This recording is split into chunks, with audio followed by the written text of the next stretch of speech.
Hello, guys, and welcome to Godly Sight.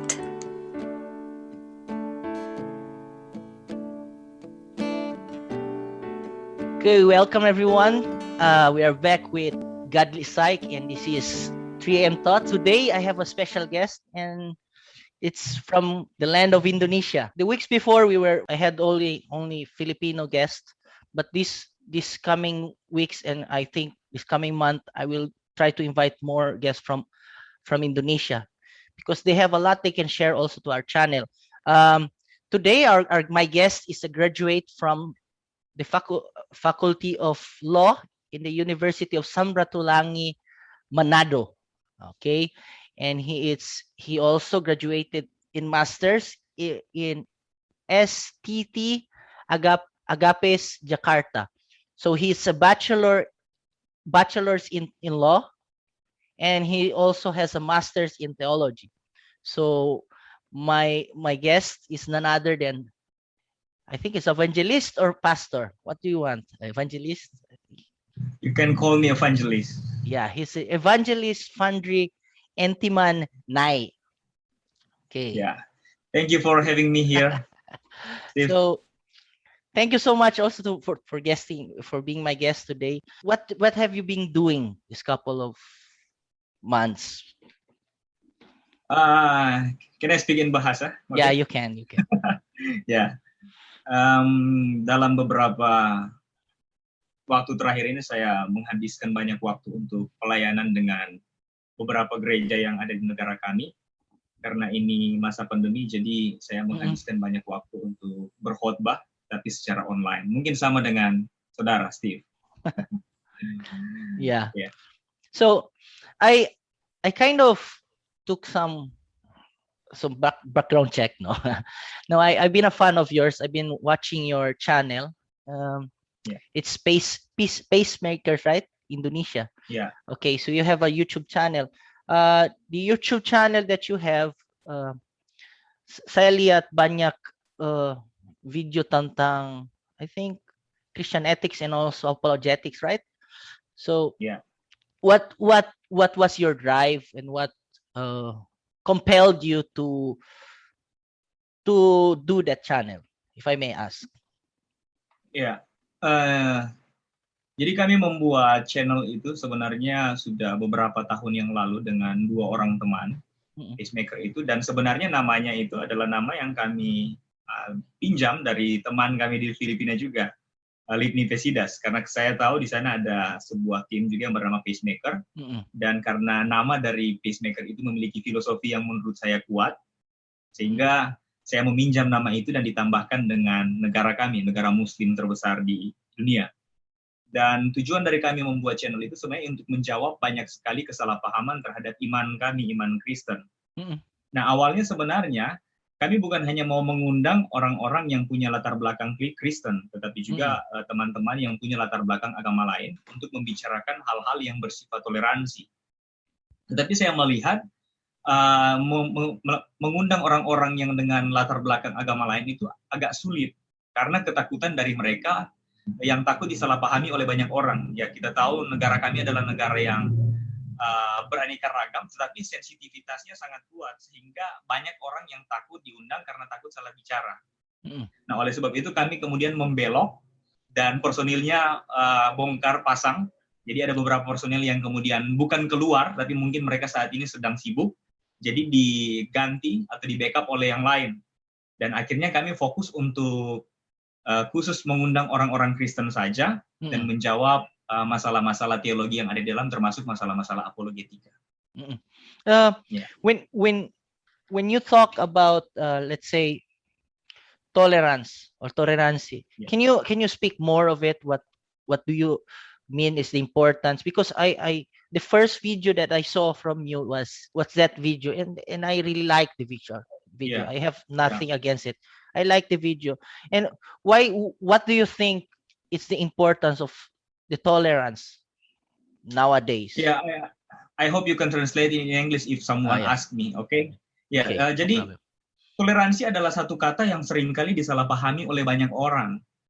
Khususnya kami yang di Indonesia. Saya tidak tahu mungkin apa yang terjadi di Filipina atau di negara lain, tapi di Indonesia khususnya di tempat kami, karena kami negara kepulauan dan kami tinggal di provinsi yang disebut Sulawesi Utara, ini keanekaragamannya banyak sekali. Jadi ada begitu banyak latar belakang agama di sini dan budaya, sehingga kami perlu toleransi. Tapi sayang sekali seperti yang saya bilang tadi, toleransi itu disalahpahami. Jadi mereka gagal mendefinisikan apa itu toleransi. Karena saya seringkali mendengar orang-orang berkata, wah tidak apa-apa, semua agama itu sama, kita semua itu sama saja. Tetapi persoalannya kalau kita semua itu sama, mengapa perlu ada toleransi? Bukankah toleransi ada karena ada perbedaan?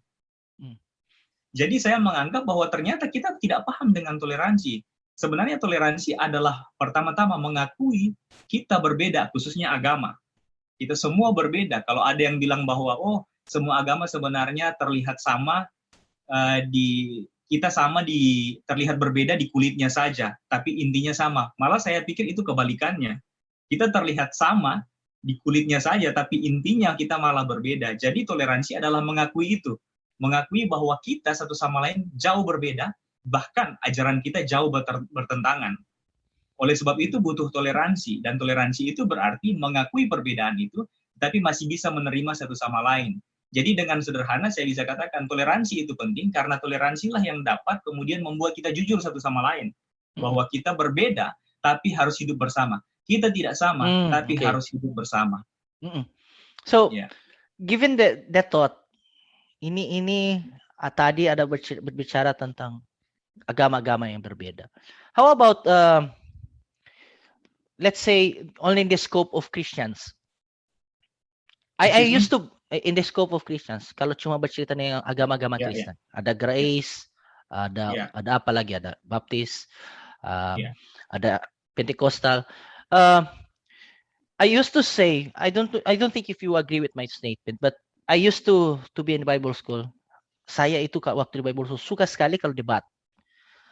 Sampai waktu saya keluar dari Bible school yang saya pertama ada di situ karena bukan kredit, tidak ada degree dah, cuma diploma program. So I went to a Southern Baptist seminar to get a degree.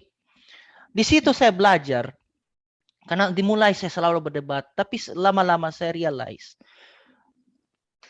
apa yang paling penting sebenarnya dengan orang Kristen. Sebenarnya apa dipeguna dengan debat kalau kita belum common ground di, let's say, di salvation. Do you think that there is saya bahasa Inggris pertanyaannya, do you think like I said, is it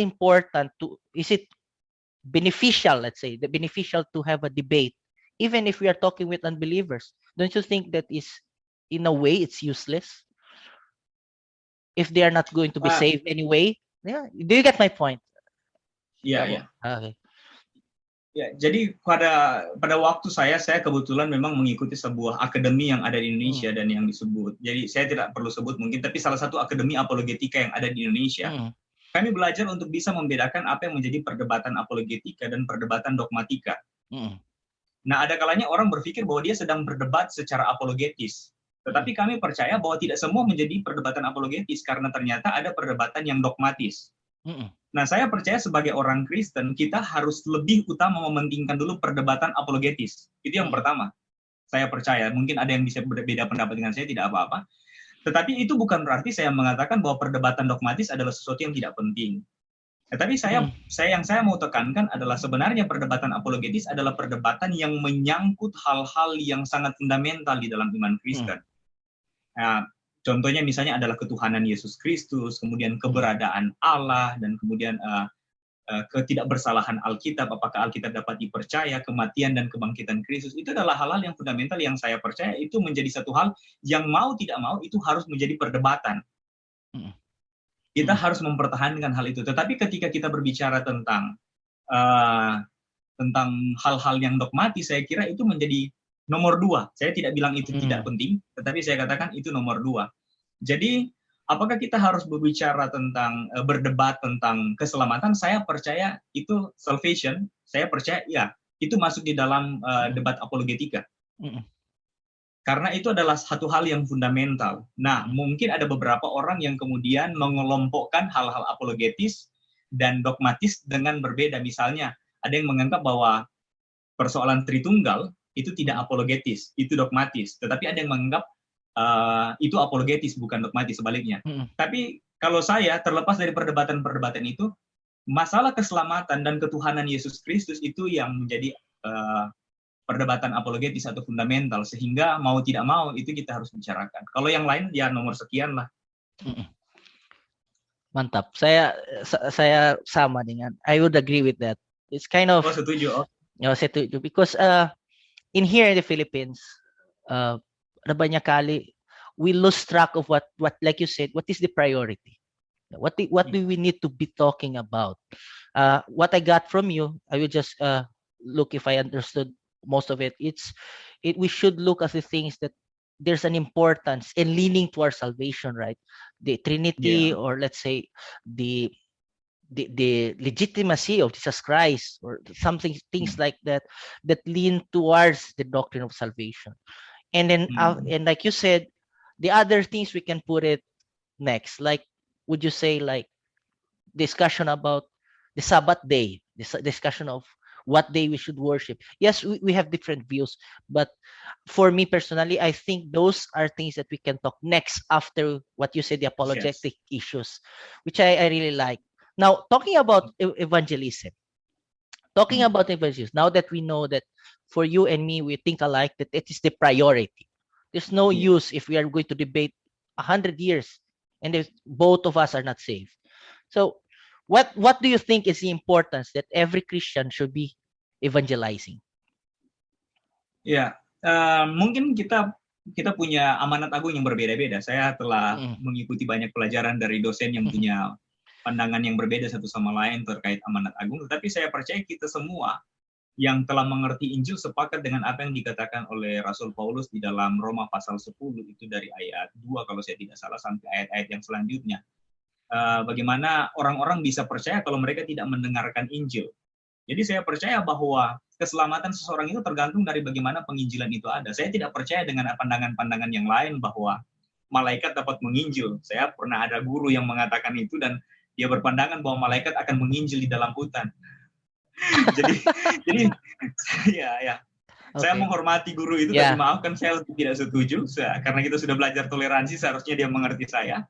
Jadi saya percaya dengan apa yang Rasul Paulus katakan bahwa orang dapat percaya kalau mereka mendengarkan Injil, tapi bagaimana mereka dapat mendengarkan Injil kalau tidak ada yang datang memberitakan? Oleh sebab itu, saya yakin penginjilan adalah sesuatu yang sangat penting dan mungkin harus dipikirkan lebih dalam oleh banyak teolog yang menghabiskan banyak waktu untuk berdebat hal-hal remeh, seperti yang kita bilang tadi. Jadi kita belajar tinggi-tinggi, lalu kemudian menghabiskan pelajaran itu, apa yang kita pelajari di dalam kelas hanya di belakang meja untuk berdebat dan menghabiskan banyak waktu pada hal-hal yang tidak penting. Itu yang menjadi masalah. Sedangkan kita lihat bagaimana Rasul Paulus dengan pengetahuan yang luar biasa, dengan filsafat yang dia miliki, tetapi api penginjilannya tidak ada karena dia tahu itu yang paling penting dan itulah yang akan menyelamatkan orang. Sebabnya saya rasa itu sangat penting. Memang benar kan? Saya mau coba bahasa Indonesia. All the way. Okay. Memang benar, saya taruh kira. Mungkin that's my bias view, but I noticed that kalau waktu orang terlalu banyak belajar di ilmu sudah jadi lebih tinggi di in the field of theology, it tends to kebanyakan atau bukan semua, we forget the fundamentals. We forget that kita tetap harus selalu menginjil, benar. Saya lihat yang banyak yang sementara menginjil, sedangkan di sini kebanyakan yang menginjil cuma anak-anak muda. Sudah jarang sekali saya lihat, biar di gereja-gereja lain, saya lihat pendeta yang sudah master atau doktor yang ada di parks, ada sementara menginjil. Saya tidak lihat. Yes, I understand, like Billy Graham. You won't see Billy Graham, God bless his soul, he's already gone, right? But you won't see Billy Graham. Saya tidak pernah akan lihat Billy Graham di park berjalan sendiri. Pasti dia ada platform lebih tinggi and do his evangelism on the bigger platform. But lately I see that many of us that already in the field of theology is going towards, like you said, the dogmatic things. preaching about dramatic change, and always forgetting about the evangelism. My mom used to say it like this: if you're going to preach, always insert the salvation. It's kind of hard many times, right? But would you agree with like my mom, what she said, or would you agree also with me saying semakin kita mencari ilmu teologi, semakin kita menjauhkan diri kita sendiri dari evangelism? Would you agree? Sebenarnya Steve, kalau kita melihat kasus banyak yang seperti itu, meskipun saya yakin juga kamu tidak akan menggeneralisasi semuanya kan. Yes. Tetapi memang ya meskipun saya belum pernah membuat semacam survei, tetapi survei yang resmi ya, tetapi dari apa yang saya lihat memang saya tidak bisa untuk berdusta. Ya, saya tidak bisa untuk berdusta bahwa memang termasuk dosen-dosen yang saya belajar dari mereka juga sudah kehilangan pesona akan Injil. Jadi mereka semakin mereka belajar malah semakin mereka fokus kepada hal-hal yang tadi yang kita bicarakan yang tidak terlalu penting. Nah, tapi itu yang saya bilang tadi, kembali lagi bahwa tidak bisa digeneralisasi. Tetap ada orang yang semakin dia belajar, semakin dia api penginjilannya semakin besar. Tetapi saya temui banyak yang tidak lagi karena mereka telah kehilangan fokus dari apa yang paling penting. Tapi saya percaya bahwa inilah memang cara bekerja iblis. Iblis suka sekali menyamarkan sesuatu di mana kebohongan yang iblis lakukan itu terlihat tetap rohani. Jadi, kan saya tetap belajar teologi, saya tetap belajar Alkitab, tetapi ketika kita kehilangan apa yang paling penting di dalam Alkitab, saya pikir iblis telah berhasil. Dan dia telah berhasil membelokkan fokus utama dari banyak sekali dosen-dosen teologi, termasuk doktor-doktor dan master-master. Ya, meskipun kembali lagi tidak bisa digeneralisasi, tapi yang saya temui banyak dan mungkin itu juga yang kamu temui di lapangan. I like what you said. It's kind of same with the writer, I think of, if I'm not wrong, Narnia. Who was he? I forgot his name, but I know that he was a theologian, I think.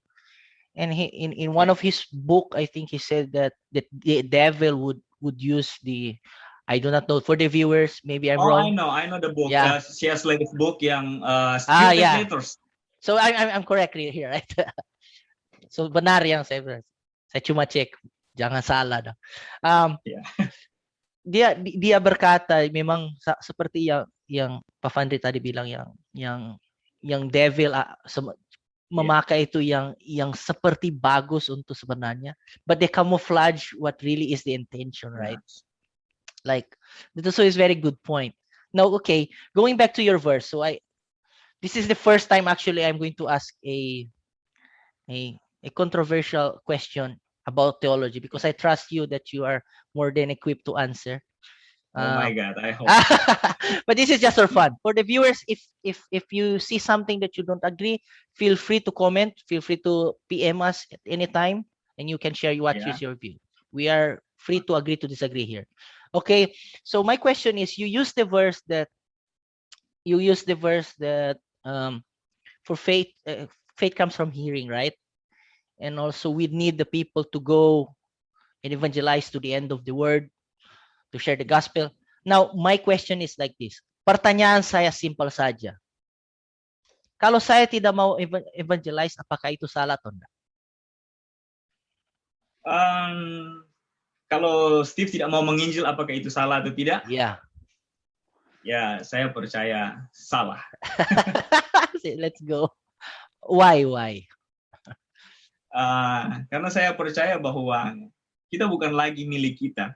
Artinya diri saya bukan lagi diri saya. Kalau saya menggunakannya suka hati saya, maka saya tidak sedang melakukan apa yang benar. Apa yang benar adalah saya harus melakukan sesuai dengan pemiliknya mau. Dan Tuhan mau melalui Rasul Paulus mengingatkan kita melalui ayat yang tadi. Mungkin teman-teman lain bisa ambil amanat agung yang lain atau amanat yang lebih agung yang lain. Tetapi saya kira kita setuju bahwa tubuh kita bukan lagi milik kita, diri kita bukan lagi milik kita, sehingga pemiliknya bebas untuk memerintahkan apa yang harus kita lakukan, dan dia sangat jelas memerintahkan kepada kita untuk pergilah dan jadikanlah semua bangsa muridku. Saya tidak teruskanlah kalimat selanjutnya, nanti dosen-dosen saya lagi berdebat soal itu.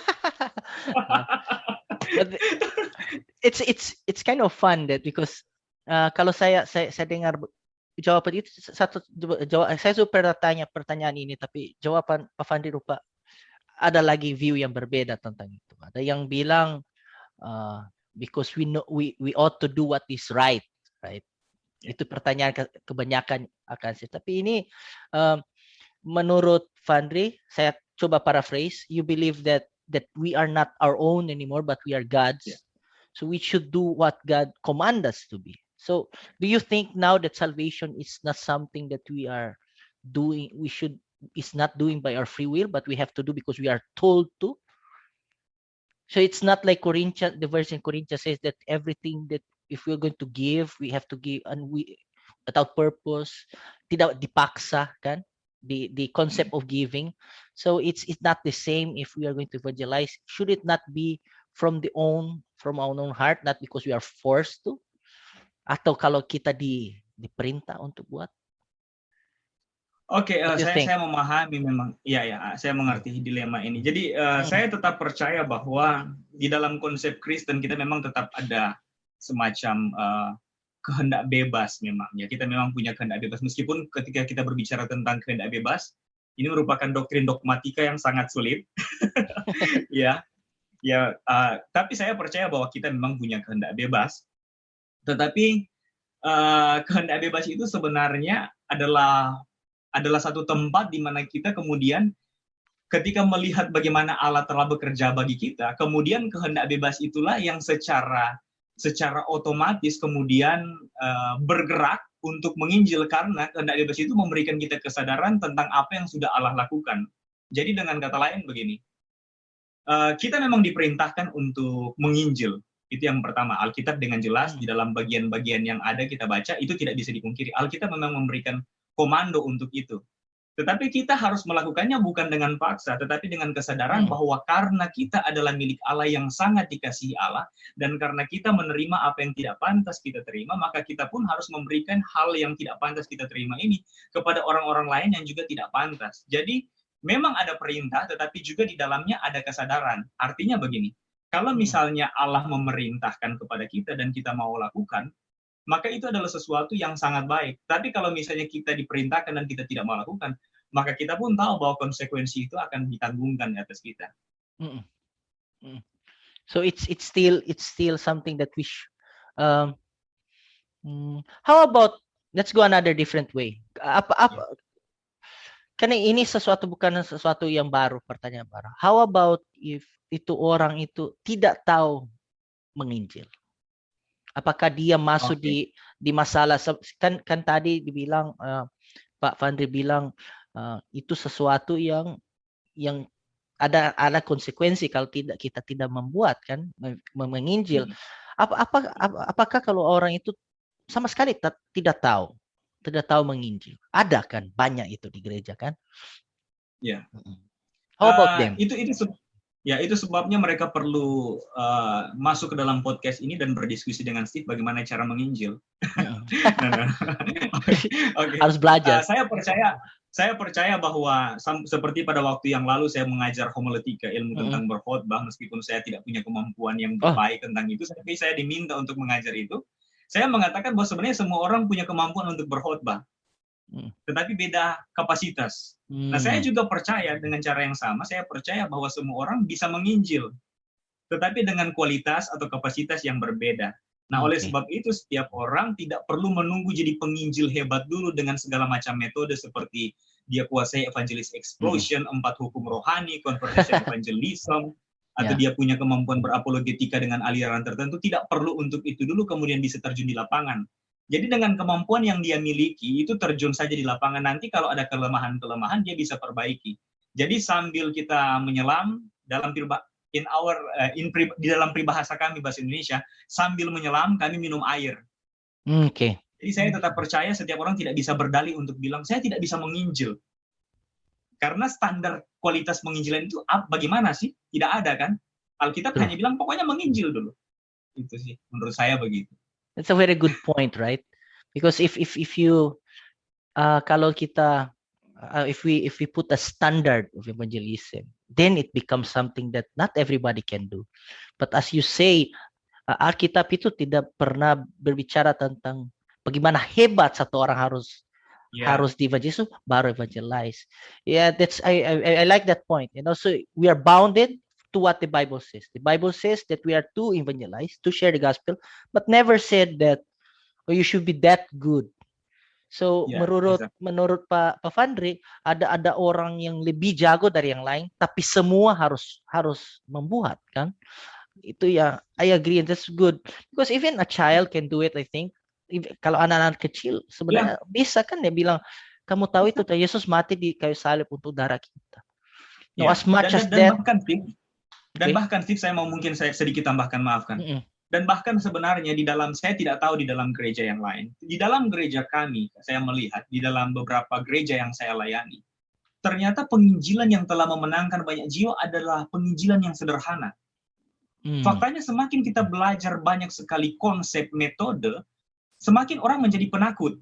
Kita terlalu berhati-hati. Itu bukan berarti saya mengatakan kita menjadi penginjil yang asal-asalan saja, bukan. Tetapi saya melihat semakin kita punya banyak metode, semakin kita punya banyak strategi, kita memikirkan hal-hal yang tidak perlu kita pikirkan, lalu akhirnya menjadi penakut dan mundur. Gereja saya bertumbuh dengan penginjilan yang sangat sederhana. Yesus adalah Tuhan yang mati untuk dosa-dosamu. Kamu sudah dibenarkan dan kamu pasti masuk surga. Mereka tidak punya strategi apologetika yang canggih, tapi mereka telah membuat gereja itu bertumbuh secara kuantitas.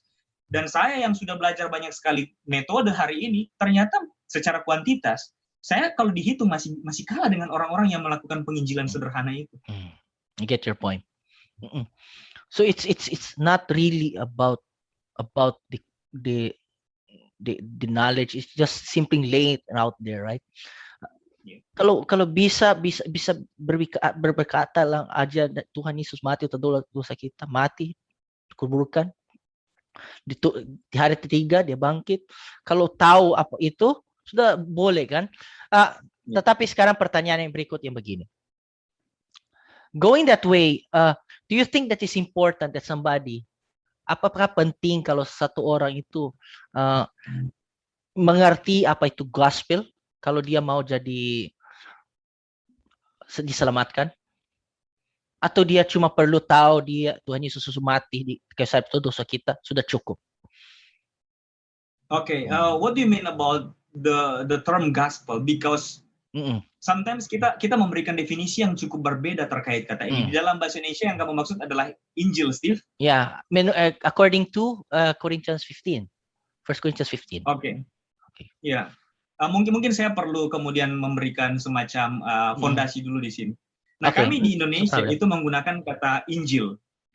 Kami di Indonesia menggunakan kata Injil, yang mana sebenarnya ketika kita melihat di dalam bahasa aslinya, kan Injil ini adalah Evangelion, dan itu adalah kabar baik. Nah, Injil kemudian itu, jadi dari Evangelion, from Evangelion, itu ditarik ke dalam bahasa Arab jadi Injil. Kemudian dari bahasa Arab, ditarik ke bahasa Indonesia jadi Injil, karena bahasa Indonesia adalah bahasa yang menyerap banyak sekali kata, bahasa dari luar. Dan Injil itu kemudian ketika ditanya ke orang-orang Indonesia, mereka akan memberikan jawaban yang bermacam-macam. Apa arti Injil bagimu? Ada yang akan bilang, oh Injil itu, ya four gospel, Yohanes, Matius, Markus, Lukas. Tanya ke yang lain, apa arti Injil? Oh Injil itu whole of semua Alkitab, all of Bible, pokoknya semua kitab di dalam Alkitab. Kemudian ditanya lagi, apa arti Injil? Macam-macam. Nah, ketika kita berbicara tentang Injil, saya percaya Injil seperti yang dikatakan oleh Rasul Paulus, bahwa Injil ini adalah Injil keselamatan, spesifik. Nah, sehingga saya belajar dari salah satu teolog yang kemudian dia juga adalah apologet Kristen yang ada di Indonesia, bahwa kita harus gospel center di dalam khotbah dan di dalam apapun, tetapi gospel yang betul-betul gospel, dan itu adalah Injil keselamatan yang menerangkan bahwa Tuhan kita Yesus Kristus telah mati dan menebus kita dari kebinasaan. Sehingga jadilah sebuah metode yang mereka sebut dengan explicit gospel. Jadi saya percaya keselamatan harus menemui yang kami sebut dengan explicit gospel. Okay, so for you it's not really I'm just paraphrasing. So it's not really about nanda terlalu penting the technicalities of it. So like in here when we talk about gospel, kalau di Philippine, we are really talking about 1 Corinthians 15, that Christ died in the cross for our sins, he was buried, and then thirdly he resurrected, and also he showed in front of many people before going up. So that is the gospel. So so there are many that would say, actually, I will not say the name because I think you know, and he even shared to me that for him it's very important that a person should not only, it's not the mere believing, but juga itu apakah dia mengerti or the understanding of really what was the gospel, what is the good news. So do you think that his point that you should really understand stands atau bagus di point yang na bisa cuma kalau, let's say, I will add to his point. Let's say saya percaya Tuhan Yesus mati di kayu salib tapi saya tidak percaya dia bangkit. So it's half cook Injil kan? Atau begini, saya percaya dia mati di kayu salib, dia dikuburkan, dia bangkit, tapi saya percaya dia bukan Tuhan yang Tuhan, tapi dia Tuhan yang menjadi Tuhan. Kan? Ada yang agama-agama gitu. How about if in that way? I'm sorry, maybe my first question was not really compact. So what do you think? Yeah, I get your point. Okay. Saya percaya begini, kalau kita meringkasnya apa yang dikatakan oleh Alkitab, yang menyelamatkan seseorang adalah ketika dia percaya bahwa Yesus Kristus adalah Tuhan dan Juru Selamat yang telah mati dan bangkit dari kematian. Seperti yang Rasul Paulus katakan, kalau kita tidak percaya, kalau Yesus Kristus tidak bangkit dari kematian, maka sia-sialah kepercayaan kita. Oleh sebab itu, kalau kita hanya menekankan tentang kematian dan lupa tentang kebangkitan, maka itu seperti kebenaran yang setengah. Dan salah satu apologet Kristen pernah mengatakan kan, setengah kebenaran ditambah setengah kebohongan adalah satu yang sangat berbahaya. Jadi kematian dan kebangkitan adalah satu paket. Nah, tetapi saya pernah mendengarkan dan saya setuju dengan apa yang juga pernah dikatakan oleh salah satu guru saya, seperti yang kita bahas tadi. Iblis seringkali mengecoh dan kemudian menghapuskan satu elemen penting di dalam iman Kristen.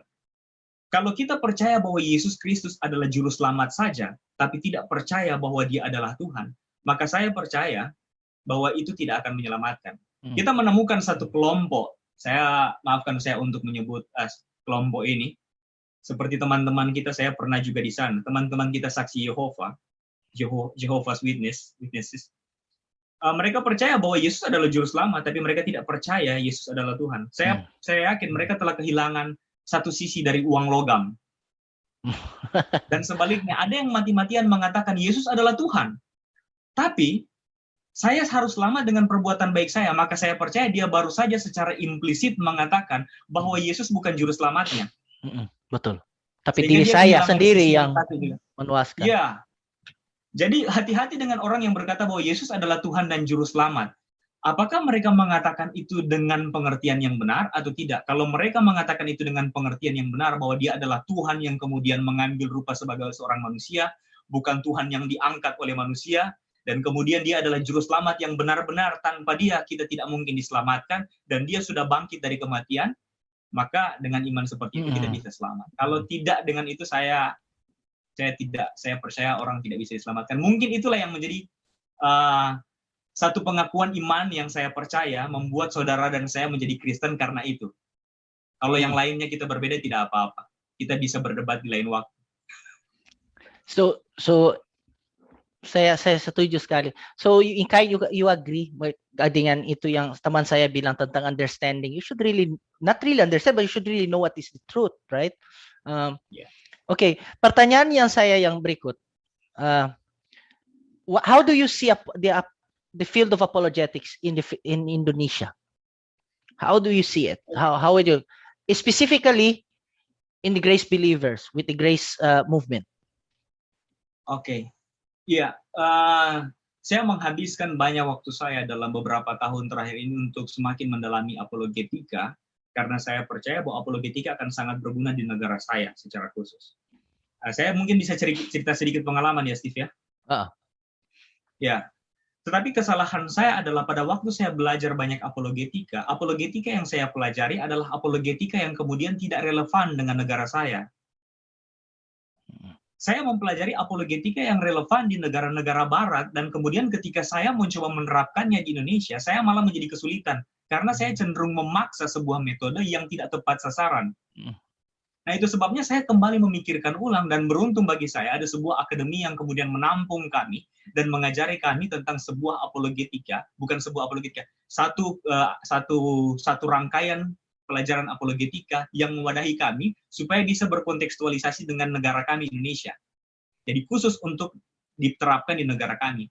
Dan akhirnya saya menemukan bahwa apologetika adalah sesuatu yang sangat penting selama kita mengatasinya dengan cara yang benar, dan selama dosen-dosennya juga kemudian mengajarkannya dengan cara yang benar. Karena saya menemukan ada banyak sekali kesalahpahaman orang terhadap apologetika dimulai dari sekolah-sekolah Alkitab.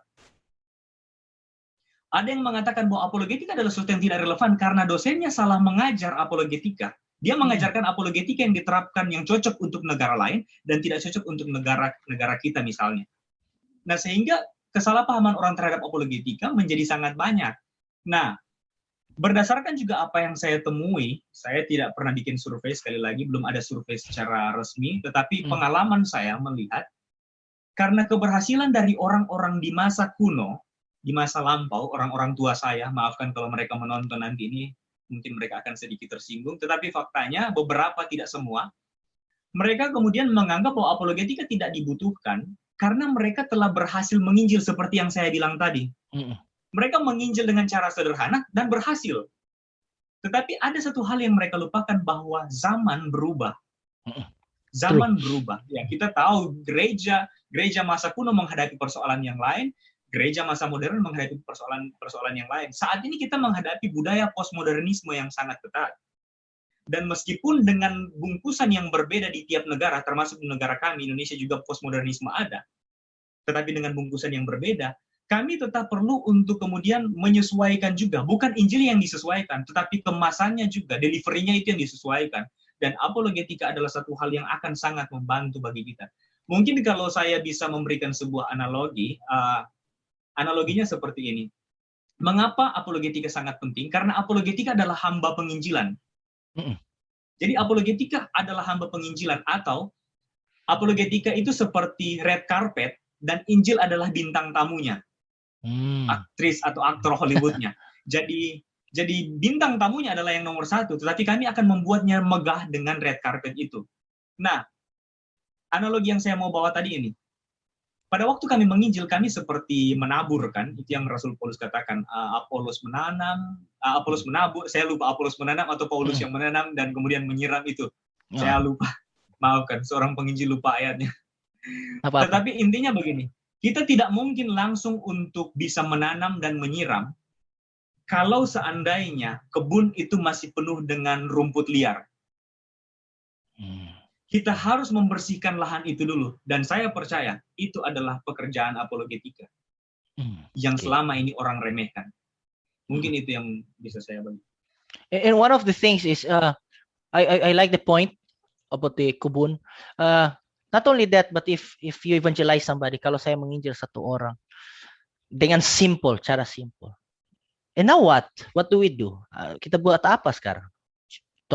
Kita cuma tahu sampai di situ. Kalau dengan cara apologetika, pertanyaan-pertanyaan yang lain setelah kita sudah terima Tuhan Yesus, nanti bisa bisa di-entertain lagi. Orang bisa lagi lebih puas dengan menikmati lebih banyak itu keselamatan yang diterima, kan, kalau kita memang ada itu ilmu untuk menjawab itu arguments yang relevant untuk our time. And I also agree with what you said, that times is changing. People are getting really smart, and this is something that I think was written in Daniel, I think, that people are going to become more and more wise, lebih lagi pintar. Itu saya senang sekali apa yang Pak Fandi tadi bilang, karena memang di situ saya lihat, saya ada teman-teman di sekolah di psikologi. Ada saya teman satu yang sekarang sudah tidak percaya Tuhan. Dia sudah jadi ateis. Tidak percaya Tuhan lagi. Waktu saya berbicara dengan dia, karena teman saya yang pacarannya, yang classmate saya yang perempuan itu punya boyfriend. I talk with the boyfriend. I was thinking that he has weak arguments. Dia argumentasinya pelan. Tapi waktu saya berbicara dengan dia, malah saya senyum. Dia bilang, argumen yang bagus. Kok reality langsung masuk di kepala saya. Saya bilang, bayangkan kalau saya tidak ada I think you have even more deeper, because you have already a masteral, you have deeper knowledge in apologetics. But I also have a couple of little things. I also studied by myself. If I did not have that, kalau saya tidak ada itu, saya mungkin dia bikin malu. Nanti dia apa itu bahasa Indonesia itu? Nanti saya malu untuk dia tentang, kan dia bagus argumentasi. Dia tahu tentang gap theory, dia tahu tentang Trinity, dia tahu tentang, dia jago sekali. Saya bilang, bagaimana orang tidak pernah, sampai saya senyum. I love a good argument. So I was listening to him. But the good thing, I had the knowledge in apologetics and I could answer and I could entertain it. But I was thinking for myself, can everybody in my church do what I'm doing now? Yeah. And that is what alarmed me. And that is one also the reasons that I called you. Saya panggil kamu untuk datang sini untuk berbicara tentang kepenting dari bagaimana penting itu apology. Yang saya setuju sekali. Now, do you think that the church should start teaching the layman atau orang-orang yang ada di gereja yang bukan pendeta-pendeta atau evangelis apologetics? Apalagi pemuda-pemuda. Ya, saya sangat setuju apa yang dikatakan oleh ayat pamungkas kita kan di dalam apologetika 1 Petrus 3:15. Kuduskanlah Kristus dalam hatimu dan siap sedialah untuk memberikan pertanggungjawaban terhadap pengharapan kita, tapi hendaklah dengan lemah lembut dan hormat. Itu adalah tanggung jawab untuk semua orang. Seperti yang saya bilang tadi, bahwa apakah semua orang bisa menginjil? Bisa. Apakah semua orang bisa kemudian berkhotbah? Bisa. Tetapi dengan kualitas tertentu. Ada orang yang menginjil dengan apa adanya, tapi kan tidak boleh berpuas diri, dia harus mengembangkan dirinya. Ada orang yang bisa berkhotbah secara apa adanya, dia harus mengembangkan diri juga. Nah, sebenarnya saya yakin semua orang bisa berapologetika, kembali lagi, tapi dengan kualitas yang apa adanya. Nah, oleh sebab itu gereja harus menjadi semacam wadah untuk kemudian membuat mereka semakin bertumbuh di dalam apologetika. Karena mau tidak mau tantangan kita seperti yang Steve bilang tadi, tantangan kita adalah tantangan yang sangat berat di masa modern ini. Orang-orang dibentuk dengan pemikiran yang sekularisme, kemudian rasionalisme, naturalisme, yang tidak disadari oleh kita saat ini. Coba bayangkan, Steve, kita menghabiskan banyak sekali waktu untuk memberikan uang bagi guru-guru yang kemudian secara tidak langsung mempengaruhi pola pikir anak-anak kita. Kita melihat film saat ini, bagaimana film mempengaruhi penontonnya untuk menjadi orang-orang yang naturalisme, rasionalisme, materialisme. Di sekolah juga seperti itu, dan kita menghabiskan banyak uang untuk mendidik, untuk membayar pendidik-pendidik itu, guru-guru itu, mendidik anak kita menjadi seperti itu. Lalu ketika kita berbicara tentang pendidikan di gereja, kita hanya mengandalkan ibadah minggu.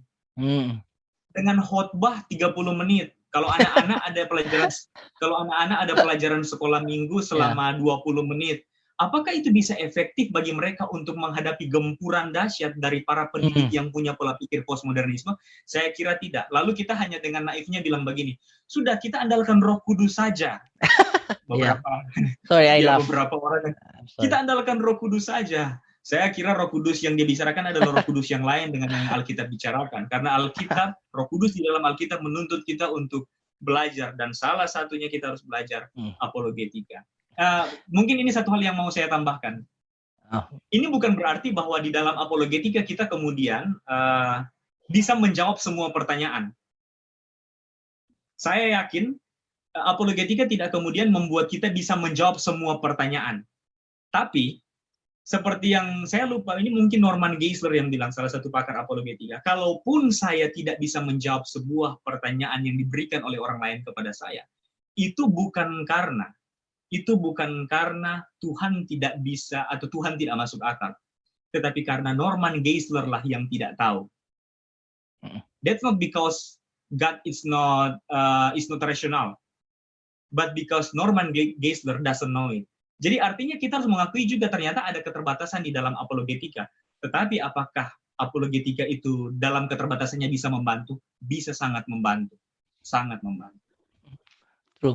I like your point. Saya senang sekali yang kalau dibandingkan waktu yang kita ada di gereja dan waktu yang ada di luar, memang as far as the sun and earth. So we only have like maximum 1 hour, 2 hours at church. And many times kita tiba di gereja terlambat lagi. Kalau dia ada gereja Iya, di iya. zaman sekarang, phone masih FB di belakang, atau ada kalau di Iya. Filipina banyak yang by atau Instagram, ada lihat Twitter. Itu attention span inside the church is how much, right?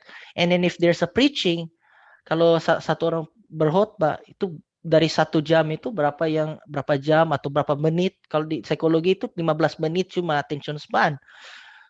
Dibanding dengan yang berapa waktu yang ada di luar itu dalam 7 hari itu dia, sedangkan dari 24 hours dari hari Minggu itu cuma ada berapa persen itu yang ada dalam di gereja. Berarti kalau kita lihat itu pendidikan di luar gereja itu dia setiap tahun itu selalu ada upgradingnya. Semakin itu semakin di researchers cari bagaimana bikin lebih bagus. Tapi di gereja, apakah Pak Fande setuju? Tidak ada upgrading yang we are learning always the same method, always the same time. And then if there's something new, somebody preaches or teaches differently, there is a reaction out, what you call this, like a pushback ba. So I really like your point that we are spending more time outside and forgetting that we are learning about the true God, about salvation from our soul for eternity, and we are not spending more time, right? So what is the solution? Give me let's say, just my last question, what do you think it's a program that you can suggest, yang Pak Fandi bisa suggest untuk gereja-gereja, bukan cuma gereja Pak Fandi, tapi semua gereja yang Grace Movement, apa program yang bisa dimulai? Oke, ya. Saya akan bicarakan, jadi programnya kita bisa punya macam-macam, tetapi mungkin sebelumnya saya mau tambahkan sedikit sekali saja. Ini satu hal yang sangat penting yang tidak boleh kita lewatkan, saya kira. Oke. Tadi saya teringat karena tadi Steve bilang, betul apa yang dibilang itu, bahwa begitu banyak kurikulum di dalam pendidikan itu direvisi, karena mereka mau untuk mengupgrade. Jadi yang lalu itu sudah ketinggalan zaman, mari kita upgrade. Tetapi gereja tidak mau melakukannya. Mungkin salah satu faktornya adalah kesombongan juga. Ini hati-hati memang dengan gereja. Jadi kalau misalnya sekolah-sekolah itu mengajarkan sesuatu yang salah, atau ilmuwan menemukan sesuatu yang salah, kemudian akhirnya beberapa tahun kemudian dia menemukan perubahan, dia tidak malu untuk revisi. Oh, yang lalu salah, sekarang ini yang benar. Tapi saya menemukan jarang sekali ada pengkhotbah yang merevisi khotbahnya yang salah. Itu contoh. Jadi dia takut untuk revisi khotbahnya yang salah. Saya tidak tahu, alasannya bisa macam-macam. Dan kemudian ini juga, ini akan kemudian mendorong kita untuk kemudian memikirkan apa yang menjadi program kita selanjutnya. Kita tidak berani menghabiskan banyak tenaga, banyak uang, termasuk untuk sesuatu yang bersifat spiritual. Misalnya begini, saya pernah ajukan sebuah pertanyaan ini di dalam forum kecil yang saya pimpin. Saya tanya, siapa di antara teman-teman di sini yang pernah les matematika atau kimia? Dan hampir semuanya mengangkat tangan, les matematika, les kimia, les bahasa Inggris. Dan pada waktu saya tanya, siapa di antara kalian yang pernah les pelajaran agama? Tidak ada. Kenapa? Karena orang tua rela menghabiskan banyak uang untuk matematika, untuk kimia, untuk fisika, untuk bahasa Inggris, tetapi mereka menganggap bahwa agama adalah sesuatu yang tidak penting. Tenang saja, kalau matematika mari kita habiskan banyak uang. Kalau agama, tunggu dulu. Nah, oleh sebab itu saya kira sebelum kita membentuk banyak sekali program yang kemudian dapat membantu kita di dalam apologetika, di dalam pelatihan penginjilan, kita harus berani dulu untuk berkata, untuk memikirkan ini dengan sungguh-sungguh dan berkata bahwa sesuatu yang berharga seperti apologetika dan penginjilan juga akan mengeluarkan banyak biaya. Karena tidak ada gunanya kita membuat berbagai macam program, tapi gereja takut untuk mengeluarkan biaya bagi hal-hal seperti itu. Saya lihat ada gereja yang menghabiskan banyak uang untuk supaya musiknya bertumbuh. Tidak salah. Tetapi ketika mau diminta program untuk pelatihan penginjilan, pelatihan apologetika dari orang-orang yang berpengalaman, mereka memikirkan 5 kali untuk mengeluarkan dana, uang. Jadi itu dulu yang harus kita pikirkan. Kita harus berani untuk membayar lebih dulu. Nah, kemudian praktisnya tentu saja seperti yang saya bilang tadi. Bagaimana sekularisme dapat bertumbuh?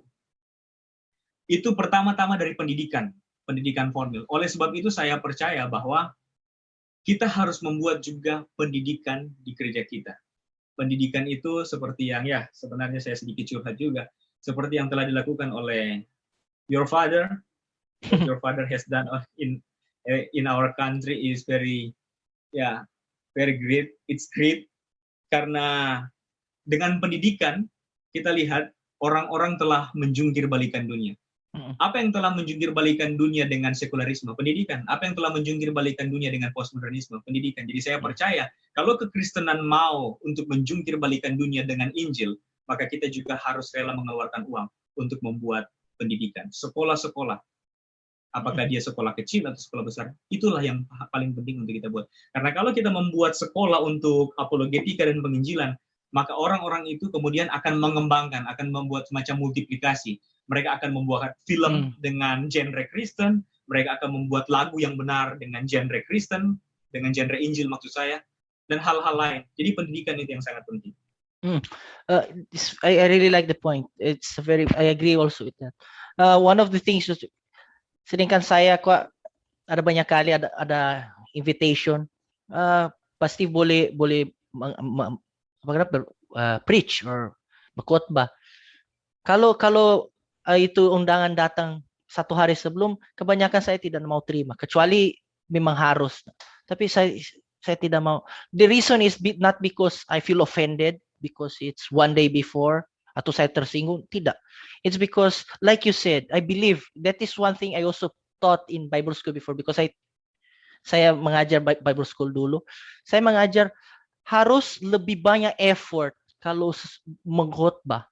Harus lebih banyak effort kalau menginjil. Harus kita belajar lebih banyak karena ini sesuatu yang ada hubungan dengan life after that. This is about God, the creator of the universe.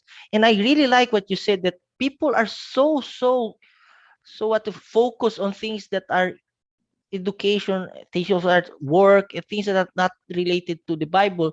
I think it's because people are thinking of the salvation in her now and forgetting to think of the things that will come in the future that there's no end.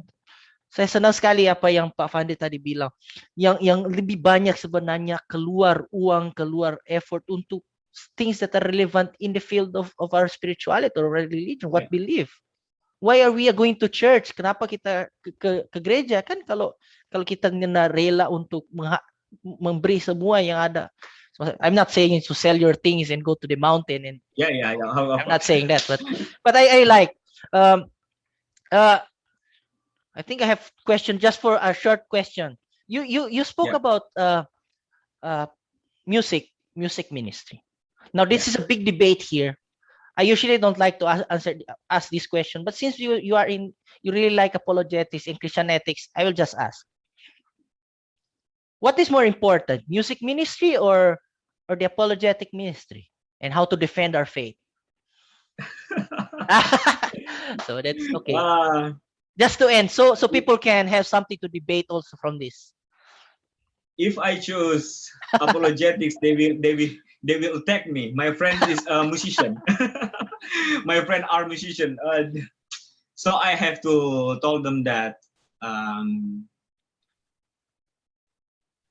maybe I'm sorry to say that, but I will choose apologetics. I'm sorry. That's okay. I'm not saying that music is not important. No, I'm not saying that. But I want to say penginjilan itu membutuhkan apologetika, dan saya percaya tidak banyak orang yang memahami percakapan biasa. Maafkan, tidak banyak orang yang memahami musik melebihi orang-orang yang memahami percakapan biasa. Jadi saya percaya di dalam penginjilan bukan berarti musik adalah sesuatu yang tidak bisa dipakai untuk menginjil. Bisa, sangat bisa. Tetapi saya menemukan mayoritas dari kita adalah orang-orang yang mungkin terlibat dalam percakapan biasa lebih sering daripada musik. Sehingga saya memilih itu salah satu alasan mengapa saya memilih apologetika. Saya tidak ketemu dengan orang. Kalau saya jalan, saya tidak, ini maksud saya, kalau saya jalan saya tidak akan ketemu dengan 5 orang yang menyanyi, tapi saya akan ketemu dengan 10 orang yang berbicara seperti biasa. Jadi saya akan memilih itu karena saya pikir itu mungkin lebih relevan. Mungkin ini lebih relevan dengan saya dan dengan lingkungan saya. Tapi kalau teman lain punya lingkungan yang lebih relevan dengan penginjilan menggunakan musik atau apologetika menggunakan musik, it's okay. So I like your answer. It's kind of in the middle, but it's how it has to be. Kalau saya juga mungkin juga jawaban saya mau begitu juga. Untuk saya mungkin lebih relevan untuk saya itu apologetic. Kalau mungkin teman-teman yang saya yang memang ada suara bagus, jago di musik. The first point is suaranya harus bagus dulu memang. Yeah. I think it has to go with what really your gifts are. So the answer would be, what do you think? What should I say about your answer? It can go both. Bisa kedua-duanya. Yeah. So okay. So thank you so much, Evangelist Fandri, for coming to my show, and I'm so thankful that you gave so much. We could talk about some of the controversial issues. I usually don't do that in my show, but just for this episode I did, and I am so glad that all your answers for me, it's more. It's I would agree with all of it. Now, for those that have not subscribed and like my channel, please do like and subscribe, because by doing that you can help our channel grow. And also, I always say this every after a podcast. I say that if you have something that you don't agree, if you disagree with what I said or Pafandit said, and you say no, that is wrong, feel free to comment below, but let's try to be civil in the comment box. And also, you can also PM us to give you a private message, me, or you can go directly to Evangelist Fandri if you have something that you did not agree. And if you do agree, so it's something you can also share it, because by doing that, you are helping us grow and become better in what we do. So that's all for. Okay, I almost forgot. Please like also and subscribe for Pafandri's channel. I will try to put in the link below. It's Pacemakers Indonesia. So thank you so much, Pafandri. Thank you. Sorry for a bad English. Me also. Sorry for bad Bahasa Indonesia. Okay, that's all. Good night and God bless everyone. If you're new to this channel, don't forget to subscribe and click that notification bell for more updates. See ya!